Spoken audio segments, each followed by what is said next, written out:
रात फिर से काली थी, हवा फिर से सिसक रही थी। राजा विक्रमादित्य वापस शमशान पहुंचे। पेड़ पर लटका वही बेताल। विक्रम मन में, पिछली बार फिर से शुरुआत करनी पड़ी।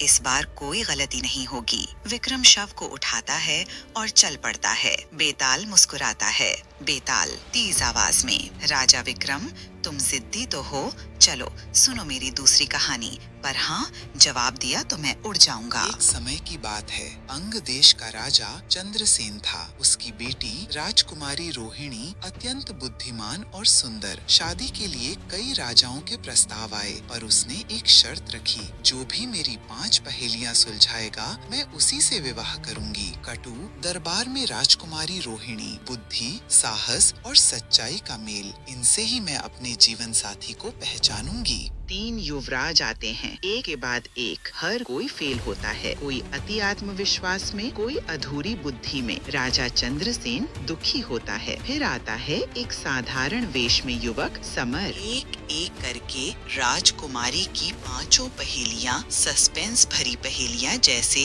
वो क्या है जो खुद चलता नहीं पर सारे संसार को घुमा देता है। ऐसा कौन है जो हर समय हमारे साथ है पर हम उसे देख नहीं सकते। समर हर पहेली का उत्तर सही देता है। सभा दंग रह जाती है। राजा खुश, विवाह तय। पर अंतिम समय पर राजकुमारी पूछती है, समर, तुम्हारी असली पहचान क्या है? समर सिर झुकाकर कहता है, मैं एक विद्वान ब्राह्मण पुत्र हूँ, पर मैंने सत्य, साहस और ज्ञान के सहारे ये मुकाम पाया है। सभा फिर से स्तब्ध। राजा सोच में।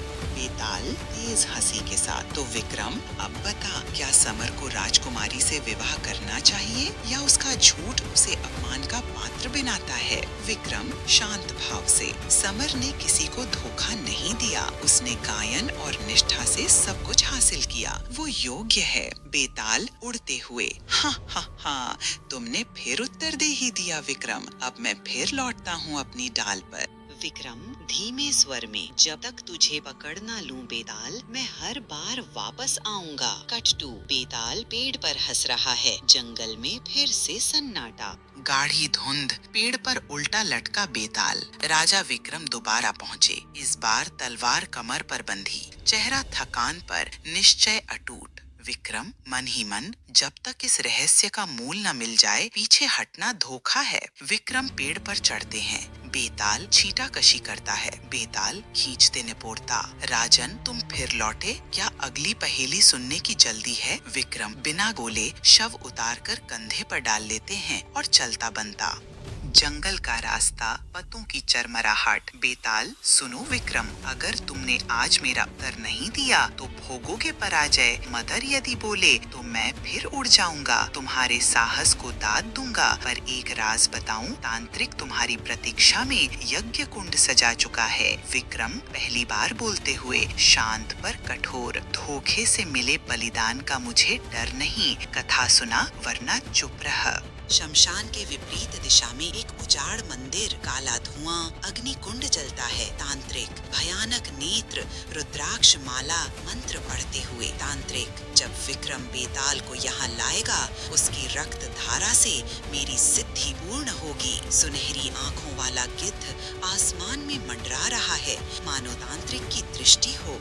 विक्रम चलता रहा। बेताल कहानी शुरू करता है। 4 ठग, एक निष्पाप सौदागर और छल कपट की कड़ी। अचानक हल्की भोर की रोशनी दिखाई देती है। राम शिखा अंधकार चीरती। बेताल, अब बोल राजन, न्याय किसे दोगे? ठगों को दंड या सौदागर को दंड? विक्रम संकल्प करता है मौन रहने का, पर तभी निर्जन वट वृक्ष से घड़ी घड़ी आदमकद छाया निकलती है, मानो तांत्रिक की काली छाया।